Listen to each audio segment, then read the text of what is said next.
Hey guys, this is GAIJINGUY. I'm Patrick Ijima Washburn, your host, back for another romp through some interesting historical comic stories. A lot of my early videos are going to focus on comics just because I have a very limited access time to some wonderful rare comics, and I'd like to share with my viewers as many of these as possible.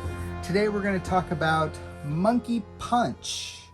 Now, we don't know if he actually went around punching monkeys, but he is known for the character Lupin III, supposedly the grandson of the famous French thief Arsène Lupin. So this is the very first Lupin story. You can see some great detail here. And what you might not know is that this creator, Monkey Punch, was inspired by mad artist Mort Drucker. So you can see where he may have gotten some of his stylistic inspiration. It's through Mad magazine. So that's a very interesting fact. Another interesting fact is I happen to have the debut issue of Weekly Manga Action, which has a very interesting lineup. But right here, the very first story, Lupin III, there it is. This is the very first panel, very first story by Monkey Punch. And what I just showed you right there, we have it with a little bit of color. There are a lot more color. Just some really interesting line work and textures going on. And we have the first appearance of Lupin III. So a little bit different than what we expect Lupin to look like, you know, and the art's a lot rougher than we find in later printings. So yeah, kind of interesting. It looks like that this particular album that I have, this volume, it looks like there hasn't been much touch-ups to it. So this is close to the original art, but I just know that later on his art becomes a little bit more polished, though maintains a high level of dynamism. One of these times I'd like to go through this whole magazine with you, but right now we're just going to focus on Monkey Punch. Right here what I have are two rental comics, Kaidan Club, Scary Story Club. There actually were Kaidan clubs in Japanese history. I think it was Meiji, might have been Taisho, but basically they would get together in groups and they would share scary stories in a circle. And if they got to the 100th story, then apparently something very spooky was supposed to happen. Something like a seance. So these are two rental comics. They were made directly for the rental market. Take a look. It's from Bunyosha. So you can see the rental record here. This is number 3, number 4, and it's an anthology comic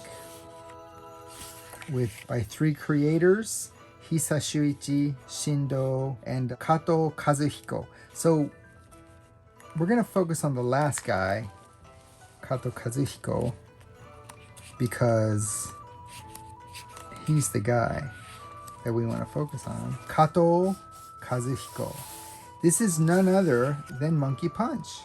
So this is pre-Lupin, but we can already see some of his design choices, the posing, perhaps, the very dandy hairstyles. So this is a story of a boy, not a boy, he's a man, young man, Shimizu Ikkaku. He runs across an old guy who shows him pictures of the future, and so shows him getting revenge on the men that killed his father. And so he pays the old man, and he goes on about his way to get revenge. The old man himself is involved. He goes up to the bad guys, shows them pictures of their future in the graveyard. And what do you know? Young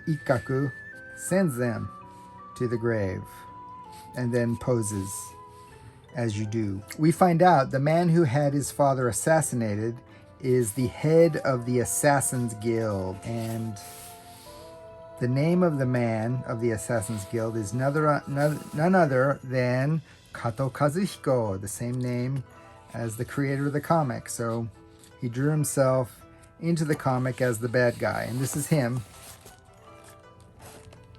Self-portrait, I suppose, with the craziest bow tie an assassin has ever worn. And then he, of course, he has a picture of his best two guys getting waylaid. And the old man, unfortunately, has to show a picture of Ikkaku himself getting shot. And he's like, oh, I guess my revenge is over. I'm not going to be able to get full revenge. And the old man says, well, you know, I'm just going to have to see. You know, don't give up on it yet. He does get shot, but he survives. So the picture was truthful, but it, you know, the fact is that he didn't completely get killed. So what does he do? He gets thrown in a room. He smells something funny.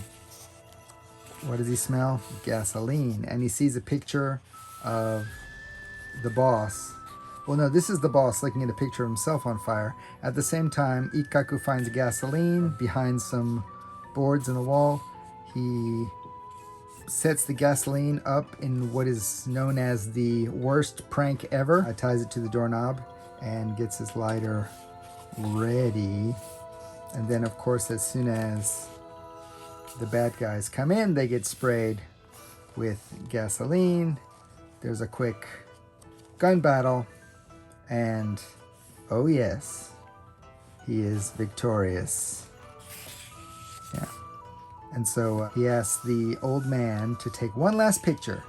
And it shows him, looks like he's taking a trip on a ship. Probably he's got the stripes, so probably working on a ship. And I think he's happy with that future. And that's the end. So that's the first story we're going to look at. Pretty cool story. Really dynamic work. The action scenes are great. Expressions are great. Some designs that definitely are reminiscent of his later work.